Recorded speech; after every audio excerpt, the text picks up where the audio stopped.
जय हिंद प्यारे बच्चों, मैं राहुल कुमार। स्वागत है आप सबका ऑनलाइन बुधा क्लासेस पर, जहां सपने बनते हैं हकीकत। प्यारे बच्चों, मैं आशा करता हूं कि आप सभी शानदार, जबरदस्त और जिंदाबाद होंगे और अपनी मेहनत को पूरी लगन और निष्ठा के साथ कर रहे होंगे। तो प्यारे बच्चों, मैं आपके इसी मेहनत को और आसान बनाने के लिए मैं प्रतिदिन आपके लिए कक्षाएं लेकर आता हूं, ताकि आप यहां से पढ़कर जबरदस्त नंबर लाकर अपने माता पिता तथा गुरुजनों का नाम रोशन करें। तो प्यारे बच्चों, आज जैसा कि आज के हम लोग लेक्चर में प्रश्नावली 4.3 के बचे हुए क्वेश्चन का हम लोग सॉल्यूशन करने जा रहे हैं, है ना। तो आइए हम लोग बचे हुए जो क्वेश्चन है उसका सॉल्यूशन करेंगे, है ना। और वो क्वेश्चन नंबर आपका 5 से शुरू होने वाला है, ठीक है। तो देखिए क्वेश्चन नंबर 5 क्या है। क्वेश्चन है, कहता है एक क्लास टेस्ट में शेफाली के गणित और अंग्रेजी में प्राप्त किए गए अंकों का योग 30 है ना। एक स्टूडेंट है शेफाली, ठीक है। ध्यान दीजिएगा, क्वेश्चन बड़ा ही जबरदस्त है, ठीक है। आइए इस पहले समझ के आराम से बनाते हैं। एक शेफाली एक स्टूडेंट है जिसने, है ना, मैथ में और किसमें, मैथ और इंग्लिश में उन्होंने कुछ अंक प्राप्त किया है। दोनों अंकों का योग कितना है, 30 है। ध्यान दीजिएगा, दोनों के अंकों का योग कितना है, 30 है। शेफाली ने मैथ और इंग्लिश में अंक प्राप्त किया है। अब यहाँ पे यदि मान लीजिए मैथ का अंक x मान लिया जाए, तो इंग्लिश का अंक क्या हो जाएगा प्यारे बच्चों, है ना। टूटी, चूंकि दोनों का, है ना, दोनों के अंकों का योग 30 है, तो जाहिर सी बात है कि यदि 30 में से हम x मैथ वाला घटा देंगे तो बाकी मेरा क्या बच जाएगा, इंग्लिश का अंक मेरा मिल जाएगा, है ना।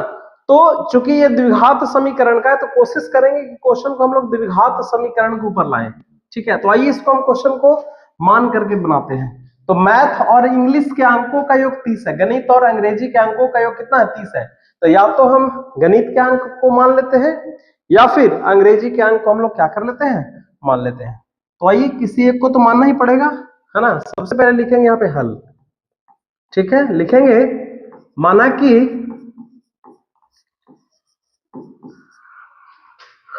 कि गणित में, है ना, गणित के अंक को मान लेते हैं।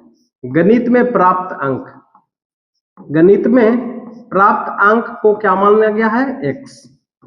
तो अंग्रेजी में कितना अंक हो जाएगा, अंग्रेजी में जो प्राप्त अंक हो जाएगा वो क्या हो जाएगा प्यारे बच्चों, अंग्रेजी में प्राप्त अंक हो जाएगा, चूंकि दोनों के अंकों का योग 30 है, तो एक में मान लेंगे तो दूसरा क्या हो जाएगा, 30 माइनस क्या हो जाएगा, x हो जाएगा। दूसरा क्या हो जाएगा, 30 माइनस x हो जाएगा। अब कहता है, आगे कहता है कि यदि उसको गणित में 2 अंक अधिक मिले होते और अंग्रेजी में 3 अंक कम मिले होते, तो उनके अंकों का गुणनफल कितना हो जाता है, 210 हो जाता है ना। तो यहां से लिखेंगे कि गणित में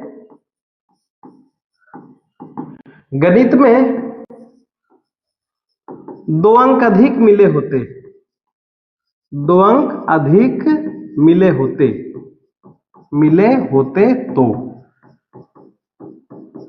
तो गणित का अंक आपका क्या मान लिया हमने, x मान लिया। यदि इस पे 2 अंक और अधिक मिला होता तो x + 2 हो जाता, है ना। उसी तरह से अंग्रेजी के बारे में क्या कहा जा रहा है कि अंग्रेजी में यदि 3 अंक कम मिले होते, है ना, तो अंग्रेजी में कितना अंक कम मिला होता, 3 अंक, 3 अंक कम मिले होते। यदि अंग्रेजी में 3 अंक कम मिले होते तो क्या हो सका, क्या आंसर आ जाता, सॉरी, अंग्रेजी में का कितना अंक हो जाता, तो अंग्रेजी का अंक हो जाएगा 30 माइनस x और माइनस का क्या हो जाएगा 3। चूंकि कम मिलने का मतलब 3 तो घटेगा ही घटेगा, यानी ओवरऑल कितना हो जाएगा, ये आपका 30 में से 3 जाएगा तो बचेगा 27 माइनस क्या हो जाएगा x। अब कह रहा है कि ये दोनों अंकों का जो गुणनफल है वो कितना प्राप्त होता है, 210 प्राप्त होता है। किसके किसके अंकों का, गणित में 2 अंक अधिक मिला होता और अंग्रेजी में 3 अंक कम मिला होता, तो दोनों के अंकों का गुणनफल, यानी कि हम यहां से लिख सकते हैं अकॉर्डिंग टू क्वेश्चन, है ना, क्या दोनों के अंकों का गुणनफल, यानी कि x + 2 इंटू 27 माइनस x, है ना, 27 minus x is equal to कितना हो जाएगा, दोनों के अंकों का गुणनफल 210, ठीक है। आइए इसको गुना कर लेते हैं, x में 27 से गुना करेंगे तो क्या हो जाएगा, आपका हो जाएगा 27x, x में माइनस x से गुना करेंगे तो हो जाएगा x², है ना। 27 में 2 से गुना करेंगे तो आपका 54 हो जाएगा, और 2 में x से गुना करेंगे तो क्या हो जाएगा, माइनस का 2x, और बराबर में क्या हो जाएगा 210, है ना। थोड़ा सा एक लाइन और देखते हैं, पहले यहाँ पे 27 और 2 25 हो जाएगा, यानी कि माइनस का एक्स स्क्वायर, ठीक है। 27 में से 2 जाएगा तो बचेगा प्लस का 25x, ठीक है। और 54 और 210 को इधर लेते आ जाइए, प्लस का यहाँ पे 54 है, 210 इधर आ जाएगा तो माइनस का 210 इज इक्वल टू 0। देख रहे हैं? अब इसको हम लोग यहाँ पे लेकर के आ जाते हैं, ये समझाने के लिए था, ठीक है। एक मिनट, अब यहां से देखिए क्या आ जाएगा, आपका हो जाएगा माइनस का एक्स स्क्वायर प्लस 25x, और 210 में से 54 घटेगा, कितना बचेगा, है ना। 210 में से 54 घटेगा, कितना बचेगा, 10 में से 4 गया 6 हो जाएगा आपका ये, ठीक है। और यहाँ पे फिर से 0 आएगा, 10 में से 5 गया 5, है ना। और आपका ये आपका 156, यानी ओवरऑल आपका माइनस का 156, क्योंकि 210 माइनस है ना, तो माइनस का 156 इज इक्वल टू 0। लेकिन x को 0 कर देना है तो पूरे टर्म को उस तरफ लेकर के चले जाइए, तो x जब उधर जाएगा तो एक्स स्क्वायर पॉजिटिव हो जाएगा, है ना। या फिर इसको ऐसे समझिए, यहाँ पे 0 आ गया, यहाँ पे 0, एक्स स्क्वायर उधर आ गया तो positive x square, 25x minus में, है ना। और 156 जो हो जाएगा वो क्या हो जाएगा, पॉजिटिव, प्लस का क्या हो जाएगा 156 इज इक्वल टू 0। देख रहे हैं, है ना। अब यहाँ पे देखिए, अब ओवरऑल मेरा समीकरण क्या आ गया, एक्स स्क्वायर माइनस का 25x और प्लस का 156 इज इक्वल टू 0। अब यहां से हम लोग क्या करने वाले हैं, यहां से वन इसको फैक्टर करने वाले। फैक्टर्स पे क्या आ सकता है, इसको एक बार चेक करके देख लेते हैं कि 156 को फैक्टर करने के बाद क्या हमारा काम हो सकता है ना। इसको लिए आप देख सकते हैं। तो सबसे पहले 156 का हम लोग क्या कर लेते हैं, फैक्टर कर लेते हैं, ठीक है। कर लीजिए, 2 से 78 बार में, है ना, और 2 से ये 39 बार में, और ये 3 से कितना बार में, 13 बार में, है ना। यानी कि इस तरह से 13 और 12 बार में, 3 दूनी 6, 6 दूनी 12, 12 और 13 बार में ये पूरा पूरा क्या हो जाएगा, फैक्टर हो जाएगा। यानी एक्स स्क्वायर माइनस का 13x और प्लस माइनस का 12x, है ना, माइनस का 12x और प्लस का 156 इज इक्वल टू क्या हो जाएगा, 0। यहां से x कॉमन कर लेंगे प्यार बच्चों, x माइनस 13 हो जाएगा, और यहां से माइनस 12 कॉमन करेंगे तो यहाँ पे x plus 13 is equal to क्या हो जाएगा, 0। देखते जाइए। अब यहाँ से x, एक मिनट, यहाँ पे आपका माइनस होगा, यहाँ पे क्या होगा, यहाँ पे आपका माइनस होगा, चूंकि माइनस कॉमन किया ना, यहाँ पे आपका क्या हो जाएगा, माइनस हो जाएगा, यहाँ पे माइनस हो जाएगा। तो x माइनस 13 हमने कॉमन कर लिया, और यहाँ पे x माइनस क्या हो जाएगा, 12 इज इक्वल टू 0। अब यहाँ से हमारा x का 2 वैल्यू निकलेगा, कैसे, एक आ जाएगा x minus 13 is equal to 0, तो x बराबर आपका 13 हो जाएगा, और x minus 12 is equal to 0, तो x बराबर आपका क्या हो जाएगा, 12। इसका मतलब है, आप समझ सकते हैं कि x मैंने क्या माना था, x मैंने गणित का अंक माना था। यदि गणित में अंक हो जाएगा 13, तो अंग्रेजी का अंक हो जाएगा 30 माइनस 13। उसी तरह से यदि x को यदि 12 मान लेंगे तो गणित का अंक आपका इसमें से उसको घटा देने के बाद आपका क्या हो जाएगा, आंसर आ जाएगा, ठीक है। चलिए, तो आशा करते हैं प्यारे बच्चों ये आपको समझ में आया होगा, है ना। हम आपको यहाँ से क्या कर सकते हैं, यहाँ से हम निकाल सकते हैं, यहाँ पे मान, यहाँ से देखिए इसको हम लोग क्या कर सकते हैं, यहाँ से आप थोड़ा सा देखिएगा, यहाँ से एक मिनट, यहाँ से हम x का 2 वैल्यू मान करके उसको हल कर सकते हैं। सबसे पहले x का वैल्यू 13 लिखेंगे, यदि x बराबर 13, जो कि गणित का अंक है ना, गणित का अंक है, गणित का अंक बराबर आपका क्या हो जाएगा, 13, तो अंग्रेजी का अंक क्या हो जाएगा, है ना, अंग्रेजी का अंक क्या हो जाएगा, 30 माइनस 13 इज इक्वल टू कितना हो जाएगा, 30 में से 13 घटाएंगे तो ये आपका हो जाएगा ओवरऑल 17, ठीक है। और यदि हम x बराबर यदि 12 मान लेते हैं तो गणित, यानी कि x किसको माने थे, गणित, तो गणित बराबर क्या हो जाएगा, 12 अंक, तो अंग्रेजी का अंक क्या हो जाएगा, अंग्रेजी का अंक हो जाएगा 30 माइनस 12, और 30 में से 12 आएगा तो क्या हो जाएगा, 18। यानी कि इस तरह से हमारा ये भी आंसर हो सकता है और ये भी आंसर हो सकता है। लेकिन यहाँ पे समझने वाली क्या बात है, ठीक है, समझने वाली क्या बात है कि यहाँ से 13 और 17 भी आपका क्या हो सकता है, आंसर हो सकता है। 12 और 12 और 18 भी यहाँ से, 2 आंसर यहाँ पे मिल जाएगा आपका। तो इस तरह से क्वेश्चन नंबर 5 को हमने क्या किया, सॉल्यूशन किया। आप इसको इत्मीनान से एक बार देख लीजिए।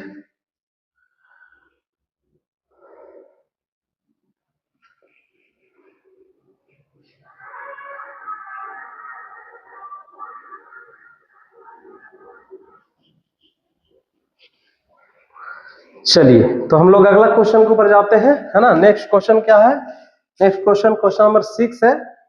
आप नेक्स्ट क्वेश्चन है, कहता है एक आयताकार खेत का विकर्ण, है ना, एक आयताकार खेत की बारे में बात करना है। देखिए हम यहाँ पे एक आयत बना लेते हैं समझने के लिए, आप ये बना लेते हैं, एक आयत है। कहता है एक आयताकार खेत के विकर्ण, तो जाहिर सी बात ये इसकी विकर्ण हो जाएगी, है ना। विकर्ण क्या है, इसकी छोटी भुजा से 60 मीटर लंबी है, ठीक है। तो आयत का एक भुजा तो ये है, एक भुजा ये और एक भुजा ये है, ठीक है। तो विकर्ण के बारे में कह रहा है कि इसकी छोटी भुजा से 60 मीटर लंबी, है ना। यानी यदि छोटी भुजा को यदि हम x मान लेते हैं, छोटी भुजा क्या मान लेते हैं, x, तो इसका विकर्ण जो हो जाएगा 60 मीटर अधिक लंबा है, तो यानी विकर्ण जो हो जाएगा x प्लस क्या हो जाएगा, 60 हो जाएगा। और कहता है यदि बड़ी भुजा, है ना, और यदि बड़ी भुजा छोटी भुजा से 30 मीटर अधिक हो, और बड़ी भुजा आपका ये है, ये आपका क्या हो गया, बड़ी भुजा ना, लंबाई जो होता है आयत की बड़ी भुजा होता है, तो छोटी भुजा से कितना अधिक है, 30 मीटर अधिक, यानी कि ये आपका लंबाई जो हो जाएगा वो x प्लस क्या हो जाएगा, 30 हो जाएगा। तो कह रहा है तो खेत की भुजाओं को क्या करना है, ज्ञात करना है। आप लोग को पता होगा, है ना, तो मैं आपको बता दूं आयत का प्रत्येक कोण कितना डिग्री होता है, 90 डिग्री होता है। कितना होता है, 90 डिग्री। और एक तरह से देखा जाए तो एक प्रकार का समकोण त्रिभुज बन गया, इसका नाम देते हैं ए बी सी और ये डी। इस तरह से देख रहे हैं कि एबीसी एक समकोण त्रिभुज बन गया, और समकोण त्रिभुज का हम लोग प्रॉपर्टी जानते हैं पाइथागोरस प्रमेय, है ना। तो इस यहाँ पे हम लोग इस त्रिभुज में पाइथागोरस प्रमेय लगा करके हम इसको क्या करेंगे, हल करेंगे। तो आइए क्वेश्चन को सबसे पहले हम लोग इसको अच्छे से बनाते हैं, किस तरह से एग्जाम में आएगा तो इसको कैसे हम लोग बनाएंगे। तो सबसे पहले हम लोग क्या करेंगे, हल लिखेंगे, ठीक है। और चूंकि कह रखा कि छोटी भुजा से 60 मीटर अधिक लंबा है, तो इसमें छोटी भुजा को हम लोग मानेंगे, क्या लिखेंगे, माना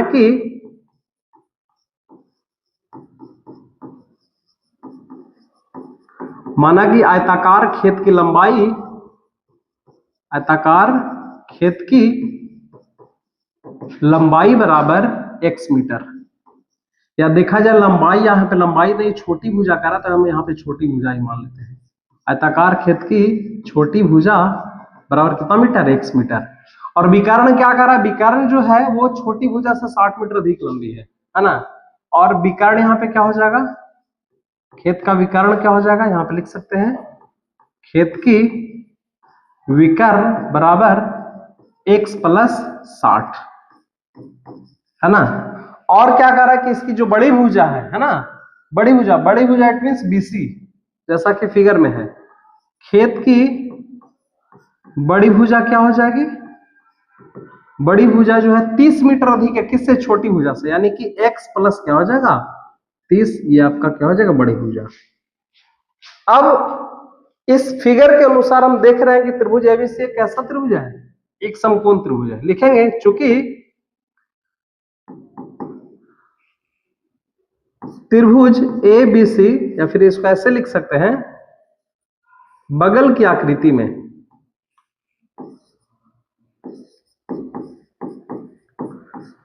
बगल की आकृति में, है ना, ए बी सी एक त्रिभुज, ए बी सी एक कैसा त्रिभुज है, समकोण त्रिभुज है, समकोण त्रिभुज है।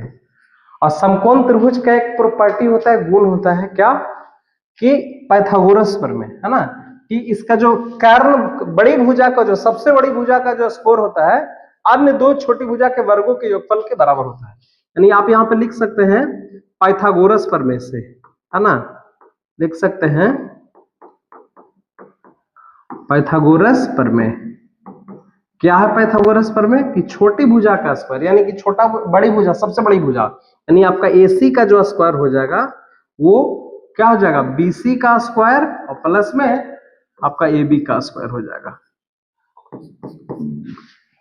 AC की लंबाई कितनी है, x प्लस 60 है ना, देखते जाइएगा, x प्लस 60 का स्क्वायर और बराबर बीसी आपका क्या है, बीसी आपका है x प्लस 30 का क्या हो जाएगा स्क्वायर, और प्लस में ए भी हमने क्या माना था, सबसे छोटी भुजा को क्या माना था, x माना था, x स्क्वायर।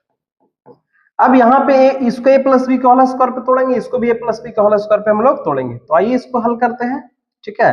तो ये आपका हो जाएगा x स्क्वायर प्लस 2ab है ना, a square plus 2ab plus b square होता है, यानी कि 2x 6 दूनी 12 यानी कि 120x हो जाएगा। और यहाँ पे 60 का स्क्वायर यानी b का स्क्वायर, 60 का स्क्वायर क्या हो जाएगा, 60 का स्क्वायर हो जाएगा 3600। और इधर में बराबर इसको भी a प्लस बी का होल स्क्वायर पे तोड़ेंगे, x स्क्वायर प्लस 30 दूनी 60x हो जाएगा यहाँ पे, और 30 का स्क्वायर कितना हो जाएगा 900, और प्लस का क्या हो जाएगा यहाँ पे x स्क्वायर, ठीक है। आप देख सकते हैं कि इस तरह से, अब चलिए इस फिगर को मैंने समझाने के लिए यहाँ पे ड्रॉ किया था, है ना। हालांकि इस फिगर का काम तो इस फिगर के अनुसार है, इसको साइड में कर सकते हैं, लेकिन यहाँ पे जगह का इशू होने के कारण हम इस फिगर को क्या कर रहे हैं, मिटा रहे हैं। बाद में इस फिगर को बना देंगे फिर हम। चलिए अब यहाँ पे देख सकते हैं क्या क्या हो सकता है। तो सबसे पहले एक काम हम लोग कर सकते हैं यहाँ पे, ठीक है, कि एक मिनट, इसको क्या लिख सकते हैं, सबसे पहले एक्स स्क्वायर प्लस है ना 120x, और यहाँ पे प्लस क्या हो जाएगा 3600, ठीक है। और ये प्लस में क्या हो जाएगा, बराबर में x, ये 2x स्क्वायर हो गया, और प्लस का 60x, और प्लस का क्या हो जाएगा 900, ठीक है। आप एक काम यहां से एक चीज और हम लोग कर सकते थे, ठीक है, x स्क्वायर से x स्क्वायर यहाँ पे हम लोग क्या करिए काट दिए, फिर इस लाइन की हमको जरूरत ही नहीं पड़ेगा फिर, ठीक है, इस लाइन को जरूरत नहीं पड़ेगी। पूरे 120x और 3600 को उठा को इस तरफ ले लाते हैं, तो ये आपका हो जाएगा एक्स स्क्वायर पहले से इधर है, और प्लस में 60x, और प्लस का क्या 900, और 120x इधर आएगा, माइनस का 120x, और 3600 भी इधर आएगा, तो माइनस का 3600 इज इक्वल टू 0। अब देखिए इसको हम लोग हल करते हैं कैसे, एक्स स्क्वायर, ठीक है। अब यहां से 120x में से 60 कटेगा तो बचेगा माइनस का 60x, ठीक है। और यहां से 3600x में से 900 घटेगा, है ना, तो कितना बचेगा आपका 2700, यानी कि माइनस का बचेगा आपका 2700 बचेगा। ये बराबर आपका क्या हो जाएगा, अब ये आपका एक तरह से गुणनखंड हो गया, द्विघात समीकरण हो गया। अब यहां से इस द्विघात समीकरण को हम लोग क्या कर सकते हैं, हल कर सकते हैं। फैक्टर विधि से करना है, गुणनखंड विधि से करना है, तो सबसे पहले 2700 को गुणनखंड कर दीजिए, है ना।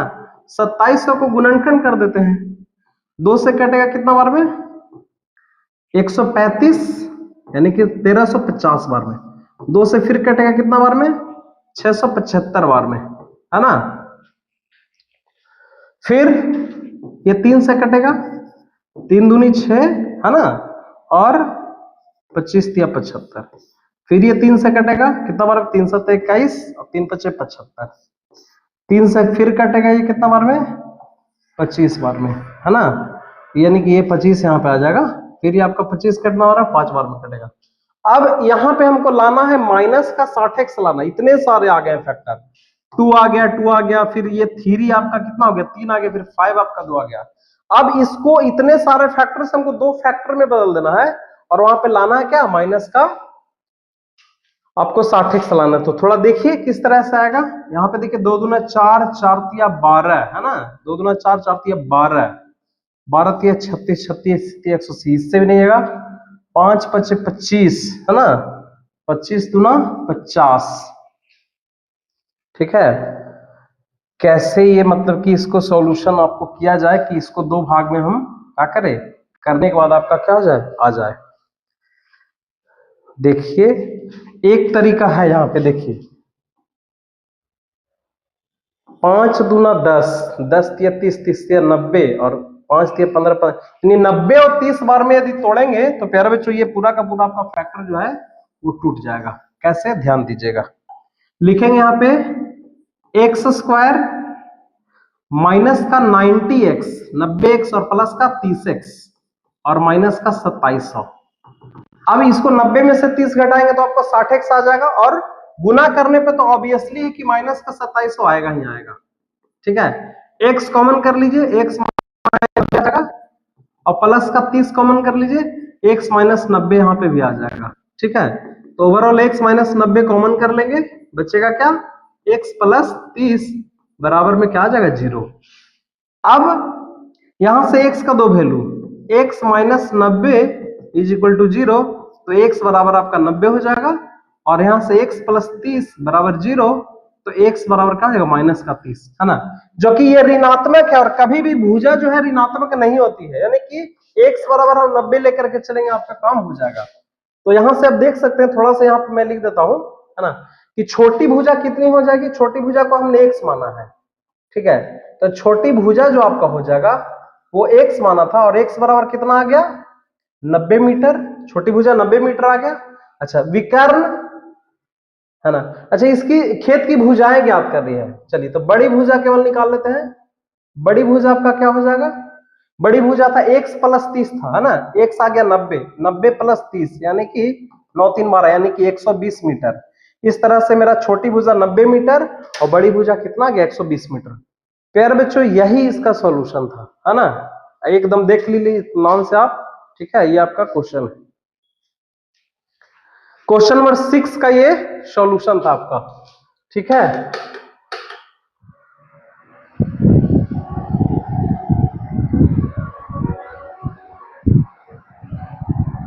आइए चलिए तो हम लोग क्वेश्चन नंबर 7 की ओर बढ़ते हैं, है ना, क्वेश्चन नंबर 7 की ओर आगे बढ़ते हैं। क्वेश्चन नंबर 7 क्या है, ध्यान दीजिएगा, कहता है दो संख्याओं के वर्गों का अंतर 180 है और छोटी संख्या का वर्ग बड़ी संख्या का क्या 8 गुना है। ठीक है, यहाँ पे दो संख्या के बारे में बात करें, एक छोटी संख्या और एक बड़ी संख्या की बात कर रहा है ना, दो संख्या। तो आइए इसको दो संख्या को हम लोग मान लेते हैं सबसे पहले, है ना, मानते हैं हल। सबसे पहले इसको बनाने से पहले लिखेंगे हल। ठीक है, मानेंगे, माना कि दो संख्या और छोटी और बड़ी की बात कर रहा है, तो मान लेंगे यहाँ पे छोटी संख्या बराबर x, छोटी संख्या बराबर x और बड़ी संख्या बराबर हमने क्या मान लिया, y मान लिया। अब कहता है इसके वर्गों का अंतर 180 पे बच्चों, अकॉर्डिंग टू क्वेश्चन वर्गों का अंतर यानी वर्ग का अंतर कर देना है। तो बड़ी संख्या हमने क्या माना है, y माना, तो जब भी घटाएंगे तो बड़ी संख्या में ही से ही घटाएंगे, यानी देखा जाए तो y square minus x square बराबर हम यहाँ पे क्या लिख सकते हैं, 180 लिख सकते हैं। इस समीकरण इसको फर्स्ट मान सकते हैं। अब आप सोच रहे हैं कि sir x square minus y square क्यों नहीं लिखे, क्यों नहीं लिखे, क्योंकि हमने छोटी संख्या को एक्स माना है और बड़ी संख्या को, और जब भी कोई भी चीज अब घटेगा तो बड़ी संख्या में से ही छोटी संख्या घटेगा। अब चाहे उसका स्क्वायर करके घटाइए या रूट करके घटाइए, जो भी करके घटाना घटेगा तो बड़ी संख्या में ही, इसलिए हमने y के स्क्वायर माइनस एक्स स्क्वायर बराबर क्या लिखा, 180 लिखा। फिर एक और इक्वेशन तैयार होगा यहां से, है ना, लिखेंगे पुनः पुनः अकॉर्डिंग टू क्वेश्चन, है ना, क्या रखा कि छोटी संख्या का वर्ग बड़ी संख्या का 8 गुना है। छोटी संख्या का वर्ग, तो छोटी संख्या यही ना है, यानी छोटी संख्या का जो वर्ग है वो बड़ी संख्या का 8 गुना है। तो बड़ी संख्या यानी y, तो y का क्या 8 गुना है, यानी एक्स स्क्वायर बराबर यहाँ पे क्या लिख सकते हैं, 8y। छोटी संख्या का जो वर्ग है बड़ी संख्या का क्या है, 8 गुना है, और इसको हम एक्स स्क्वायर बराबर 8y। अब क्या करेंगे, एक्स स्क्वायर बराबर जो 8y मान आया है उसको हम समीकरण 1 में रख देते हैं, है ना। इसको आप समीकरण यहाँ पे 2 लिख सकते हैं और यहाँ पे लिख सकते हैं क्या, समीकरण 1 तथा 2 से, है ना, समीकरण 1 तथा 2 से। तो समीकरण 1 और 2 का यदि प्रयोग करेंगे तो आ जाएगा आपका y का स्क्वायर, अच्छा माइनस का एक्स स्क्वायर यहाँ पे पहले से था और बराबर में क्या था, 180। ठीक है, तो y को तो हमने y का स्क्वायर रहने दिया, और लेकिन एक्स स्क्वायर का वैल्यू क्या है, माइनस का 8y, यहाँ पे माइनस का 8y और बराबर में क्या गया, 180। 180 को इस तरफ कर दीजिए, y स्क्वायर माइनस का 8y और ये आपका क्या हो जाएगा, माइनस का 180 बराबर क्या हो गया, 0, है ना। अब ये आपका परफेक्ट द्विघात समीकरण हो गया। अब चाहे तो आप इसको गुणनखंड विधि से हल कर लीजिए या फिर पूर्ण वर्ग विधि या फिर द्विघात सूत्र, जैसे आपको हल करना उस तरह से आप हल कर सकते हैं। कोशिश करिए, आसान गुणनखंड विधि है, यदि जो आपको अच्छा लगे। ठीक है, हम यहाँ पे गुणनखंड विधि से हल करेंगे। 180 को तोड़ेंगे, माइनस 8y लाना है, तो 18 और 10 के बारे रूप में तोड़ सकते हैं।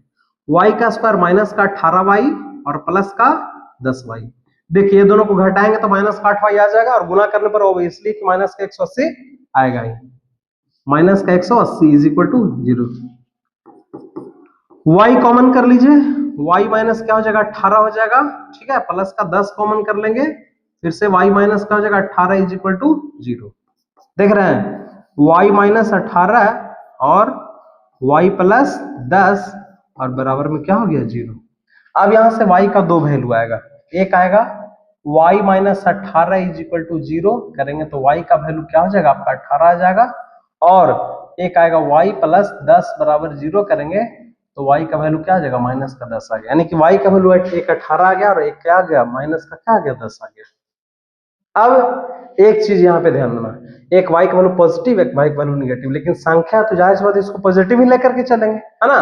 तो इस तरह से हमने y किसको माना था बड़ी संख्या, तो बड़ी संख्या मेरा क्या आ गया, बड़ी संख्या आपका आ गया y जो कि हमने 18 आ गया। तो छोटी संख्या यहां से निकल जाएगा, है ना। छोटी संख्या कैसे निकलेगा, तो छोटी संख्या, अच्छा एक काम करते हैं यहाँ पे y का वैल्यू जो 18 है ना, y का मान हम समीकरण 2 में रख देते हैं, लिखेंगे y का मान कहां पे रखने पर, समीकरण 2 में रखने पर, समीकरण 2 में रखने पर। तो समीकरण 2 अपना क्या है, समीकरण 2 है x square minus x square बराबर 8y। ध्यान दीजिएगा एक्स स्क्वायर बराबर 8 गुने, है ना, y का वैल्यू कितना आया 18 आया है, तो y का मान यहाँ पे रखेंगे तो हो जाएगा आपका x square is equal to 144, है ना। तो x बराबर 144 का रूट यानी कि क्या आ जाएगा आपका 12 आ जाएगा। इस तरह से अब तो देख सकते हैं कि छोटी संख्या को हमने x माना था, तो छोटी संख्या क्या हो गया, छोटी संख्या आ गया 12, और बड़ी संख्या को हमने y माना था और y का वैल्यू ऊपर में ही आया है, y का वैल्यू क्या होगा 18। तो प्यारे बच्चों यही आपका क्या है परफेक्ट आपका सॉल्यूशन है। आई होप कि आपको समझ में आ रहा होगा, है ना, और यदि समझ में आ रहा है तो चैनल, तो आप इस वीडियो को लाइक करिए, शेयर करिए, और यदि आप इस चैनल पर नए हैं तो प्यारे बच्चों सब्सक्राइब करिए। चलिए तो हम लोग अगले क्वेश्चन की ओर बढ़ते हैं, है ना। अगला क्वेश्चन क्या है, अगला क्वेश्चन बड़ा ही दमदार आने वाला है। क्वेश्चन नंबर 8, ये VVI क्वेश्चन है प्यारे बच्चों, इस टाइप का क्वेश्चन एग्जाम में पूछते हैं, है ना, ये आपका VVI क्वेश्चन है। इस तरह का क्वेश्चन एग्जाम में, ज्यादातर क्वेश्चन इस तरह के क्वेश्चन एग्जाम में पूछते हैं, है ना। क्वेश्चन थोड़ा पढ़िए, पहले क्वेश्चन को समझने की कोशिश करिए। क्वेश्चन तो बनेगा, हर एक क्वेश्चन मैथ का बनेगा, लेकिन जब तक आप किसी क्वेश्चन को अच्छे से समझते नहीं है तब तक क्वेश्चन आपसे नहीं बनेगा। तो क्वेश्चन क्या कह रहा है देखिएगा, कहता है एक रेलगाड़ी एक समान चाल से 360 किलोमीटर की दूरी तय करती है। एक रेलगाड़ी जो है वो कितना दूर जा रहा है 360 किलोमीटर, बिल्कुल एक सेम वेलोसिटी से चल रहा है ना। कहता है कि यदि वह चाल को 5 किलोमीटर प्रति घंटा अधिक होता, है ना, चाल 5 किलोमीटर प्रति घंटा अधिक होता तो वह उसी यात्रा में 1 घंटा कम समय लेता। समझिए इस बात को, कहना क्या चाह रहा है, एक डिस्टेंस है और डिस्टेंस कितना 360 किलोमीटर, है ना, और इस 360 किलोमीटर की दूरी को एक समान चाल से तय कर रही है। क्वेश्चन को पहले समझिए इस चीज को, समान चाल से तय करेगी तो जाहिर सी बात है कि कुछ ना कुछ तो समय लगेगा ही लगेगा। जैसे एक डिस्टेंस को हमको कवर करना है तो किसी न किसी वेलोसिटी से, किसी न किसी चाल से चलेंगे, तो जाहिर सी बात है कि मान लिया जाए वो चाल हम मान लीजिए यहाँ पे x मान लेते हैं, एक चाल से जब तय किए तो कुछ ना कुछ तो समय लगेगा ही जाने में, है ना। अब कह रहा है कि यदि इस चाल को 5 किलोमीटर प्रति घंटा बढ़ा दिया जाए, है ना, 5 किलोमीटर प्रति आवर, इसको यदि x में यदि बढ़ा, चाल जब बढ़ेगा तो समय तो कम ही लगेगा, ये तो ऑब्वियसली है ना, कि यदि हम चाल बढ़ा देंगे, जब हम रेलगाड़ी की चाल बढ़ा देंगे तो जाहिर सी बात है कि पहले की तुलना में समय तो कम ही लगेगा। तो यात्रा में यहाँ पे कह रहा है कि 1 घंटा कम समय लेता है, तो रेलगाड़ी की क्या निकालना है, चाल निकालना है ना। एकदम जबरदस्त क्वेश्चन है प्यारे बच्चों, एकदम ध्यान से अगले 5 मिनट तक इसको देखिए, है ना, क्योंकि ये वीडियो बिल्कुल, ये क्वेश्चन जो है बिल्कुल आपको एकदम, है ना, बोर्ड में इस तरह के क्वेश्चन आपको पूछते हैं, ठीक है। तो मानते हैं सबसे पहले रेलगाड़ी की चाल हम लोग मान लेंगे, सबसे पहले लिखेंगे माना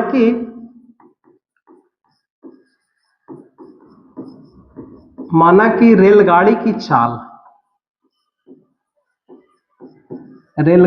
चाल बराबर x किलोमीटर पर आवर, है ना। और हमारा कुल डिस्टेंस कितना दिया हुआ है? कुल डिस्टेंस कितना दिया हुआ है? कुल डिस्टेंस दिया हुआ 360 किलोमीटर। अब इस 360 किलोमीटर की दूरी को यदि हम एक चाल से तय करेंगे तो समय तो लगेगा, है ना। तो यहां पे लिख सकते हैं कि समय कितना लगेगा? समय बराबर फॉर्मूला होता है दूरी बटा चाल, है ना, डिस्टेंस बाई वेलोसिटी। तो दूरी आपका कितना है? 360 किलोमीटर और चाल कितना है? x। अब चूंकि समय निकाल रहे हैं तो समय का जो प्रॉपरली उसको आवर में लिख सकते हैं, घंटे में लिख सकते हैं, इसलिए हमने यहाँ पे h लिखा। ये तो पहले था, लेकिन कह रहा है कि चाल को 5 किलोमीटर क्या कर दिया जाए? बढ़ा दिया जाए। यहां पे लिखेंगे कि चाल 5 किलोमीटर बढ़ाने पर, 5 किलोमीटर बढ़ाने पर, तो 5 किलोमीटर बढ़ा देंगे तो मेरा चाल, पहले मेरा x किलोमीटर प्रति घंटा था ना, अब मेरा चाल जो है वो चेंज करेगा। कितना हो गया? x + 5 किलोमीटर पर आवर हो गया।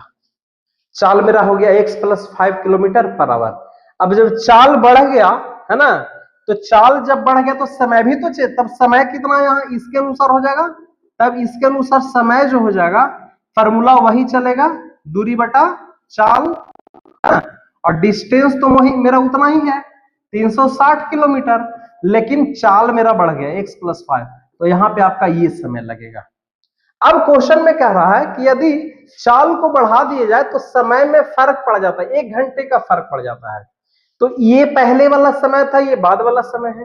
पहले ज्यादा लग रहा था, पहले, उसके बाद कम लग रहा है, तो दोनों के समय का अंतर कितना है आपका?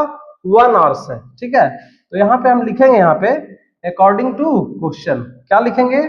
360 बटा x + 5, है ना, या फिर 360 बटा, यहाँ पे पहले x से लिख लेते हैं, माइनस 360 बटा x + 5 = 1 आवर्स। आप इस चीज को समझिए, मैं यहाँ पे एक क्यों लिखा, क्योंकि ये मेरा पहले का समय था, अब चाल बढ़ने के बाद समय है, तो चाल बढ़ने के बाद समय तो कम जाएगा। कितना समय? पहले की तुलना में 1 घंटा का फर्क पड़ रहा है, 1 आवर्स का, इसलिए मैंने माइनस करके यहाँ पे क्या लिखा? 1 आवर्स लिखा। अब इसको हल कर देना है। सबसे पहले हम यहाँ पे क्या करेंगे? भिन्न के जोड़ कर लेंगे, x × x + 5, है ना। x को x काटेगा, बचेगा x + 5, तो x + 5 गुना हो जाएगा किससे? 360 में x + 5 से क्या हो जाएगा? गुना। और यहाँ पे ओवरऑल यहाँ पे माइनस का 360 x हो जाएगा, किससे भागा देंगे तो ये कटेगा, और ये बराबर में क्या गया? 1। देखते जाइए, 360 में x से गुना करेंगे तो हो जाएगा आपका 360x, और 360 में 5 से गुना करेंगे तो ये आपका हो जाएगा 36 × 5 = 180 हो जाएगा, है ना, 180, और आपका एक 0 और 1800 यहाँ पे हो जाएगा। 360 में जब 5 से गुना करेंगे ना तो आपका आएगा 1800, और माइनस का यहाँ पे 360x, और बट्टा में गुना कर लीजिए, x² + 5x और बराबर में 1। 360 से 360 क्या हो गया? कट गया, बचा क्या? बच गया आपका 1800 बटा x² + 5x और बराबर में 1। क्रॉस गुना करेंगे तो क्या हो जाएगा? x² + 5x और बराबर में क्या हो जाएगा? 1800, है ना। अब चलते हैं इसको अगले पेज के ऊपर लेकर के चलते हैं, है ना। 1800 को इधर कर लेते हैं, 1 मिनट। x² क्या था आपका? x² + 5x = आपका वहां पे 1800 था, 1800 को इस तरफ कर लेते हैं, x² + 5x, और ये आपका माइनस का क्या हो जाएगा? 1800 = 0, ठीक है। अब इसको हम यहां से क्या कर सकते हैं? या तो फैक्टर कर लीजिए, या तो द्विघात सूत्र, या तो पूर्ण वर्ग विधि से हल कर लीजिए, है ना। किसी एक विधि से हल कर लीजिए, आपको यहाँ से x का जो चाल है वो आपको निकल जाएगा। तो फैक्टर करने के लिए, गुणनखंड करने के लिए हम लोग तो जानते हैं कि बीच वाले को इस तरह से करना है। सबसे पहले माइनस 1800 को तोड़ करके आपको वहां पे लाना है, 5x लाना है ना। तो आइए इसको हम द्विघात सूत्र से हल करते हैं। तो द्विघात सूत्र से हल करने के लिए सबसे पहले x² के गुणांक को लिखना रहता है। तो x² का गुणांक कितना है? 1 हो गया, है ना, और b बराबर कितना हो गया? 5 हो गया, और c मेरा अचर पद है वो कितना, माइनस का 1800, ये तो होता है ना। आइए अब हम क्या करेंगे, अब इसका द्विघात सूत्र का फॉर्मूला लिखेंगे। क्या होता है फॉर्मूला, x बराबर होता है माइनस बी और plus minus root under b square minus 4ac और बटा में क्या हो जाएगा 2a हो जाएगा, ये तो होता है।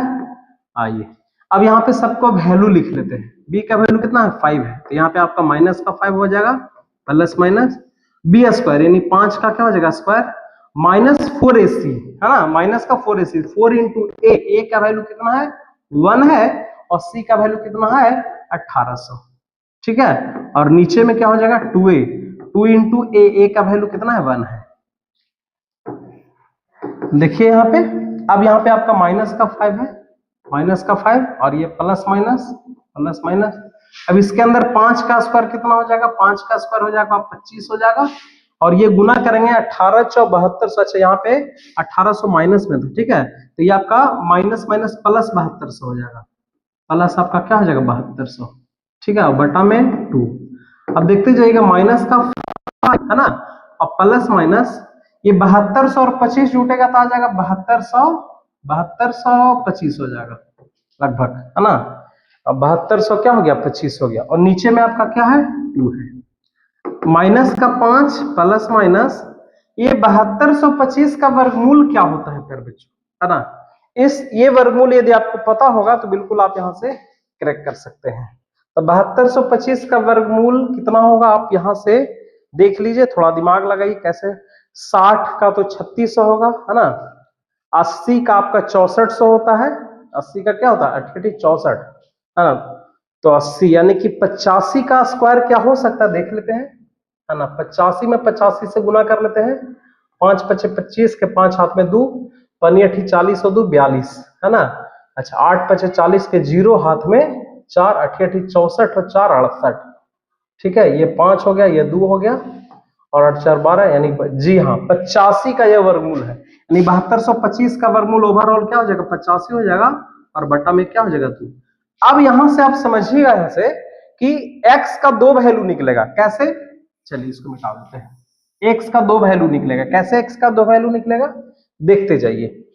एक आपका x बराबर आएगा क्या माइनस का 5 तो यहाँ पे रहेगा, एक और प्लस ले लेते हैं, प्लस 85 ले लेंगे और यहाँ पे नीचे में क्या है 2, तो 85 में से 5 जाएगा तो आपका बचेगा 80, 80 बटा 2 यानी कि 2 से 80 कितना बार में कटेगा 40 बार में। एक x बराबर 40 आया, एक x का वैल्यू क्या आ जाएगा माइनस का 5, 85 लिए थे प्लस में, अबर में माइनस ले लेंगे, माइनस का 85 ले लेंगे और बटा में 2, तो 85 और 5 90 यानी माइनस का 90 और बटा 2 यानी 2 से कितना बार में कटेगा 45 बार में, यानी कि आपका क्या हो जाएगा माइनस का 45, यानी x का एक वैल्यू 40 आया और x का एक वैल्यू माइनस 45। और चूंकि हमने x को क्या माना था, x को माना था रेलगाड़ी की चाल, और रेलगाड़ी की चाल कभी भी ऋणात्मक नहीं हो सकती, निगेटिव नहीं हो सकता है। तो आता है, अतः ओवरऑल आपका आंसर क्या हो जाएगा यहां से, आता है लिख सकते हैं कि रेलगाड़ी की चाल बराबर, रेलगाड़ी की चाल बराबर आपका हो जाएगा पॉजिटिव वाला, यानी कि 40 किलोमीटर पर आवर आपका क्या हो जाएगा आंसर हो जाएगा, है ना। ये प्यारे बच्चों आपका परफेक्ट आपका सॉल्यूशन हो गया। आई होप कि ये क्वेश्चन भी आपको अच्छे से समझ में आया होगा, ठीक है। तो प्यारे बच्चों आशा करते हैं कि ये क्वेश्चन आपको समझ में आया होगा, ठीक है। और आज के लेक्चर को हम यहीं पे समाप्त करते हैं और मिलेंगे आपको इसके अगले क्वेश्चन के साथ, जो कि इसमें 3 क्वेश्चन और बच गए हैं। क्वेश्चन नंबर, है ना, क्वेश्चन नंबर 9, क्वेश्चन नंबर 10 और क्वेश्चन नंबर 11, 3 क्वेश्चन बच गए हैं जिसको हम लोग अगले लेक्चर में आपको हम इसका सॉल्यूशन करेंगे। तब तक आप खूब मन लगा करके पढ़ाई करिए, है ना, स्वस्थ रहिए और मिलेंगे अगले लेक्चर में। थैंक यू प्यारे बच्चों, थैंक यू वेरी मच।